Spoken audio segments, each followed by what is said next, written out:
ಇರುತ್ತಾನೆ ನಮ ಸುತ್ತ ಅವತಾರ ನಾನಾ ರೂಪವೋ.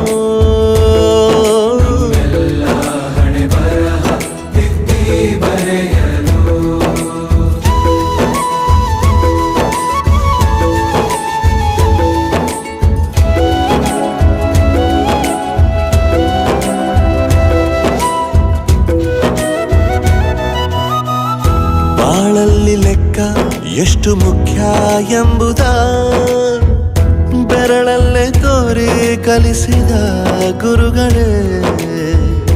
ಈ ದೇಹ ಹೇಗೆ ದಂಡಿಸೋದು ಎನ್ನುವ ಸಂದೇಹ ನೀಗೋ ಮೆಚ್ಚಿನ ಕಲಿಗಳೇ. ಕನ್ನಡ ಕಂಡರೆ ಕಣ್ಣಿಗೆ ಒತ್ತಿಕೋ, ಅಕ್ಷರ ಅಂದರೆ ಅನ್ನಕ್ಕಿಂತ ದೊಡ್ಡದೆಂದ ಗುರುವೇ. ಪ್ರತಿ ಬಾರಿ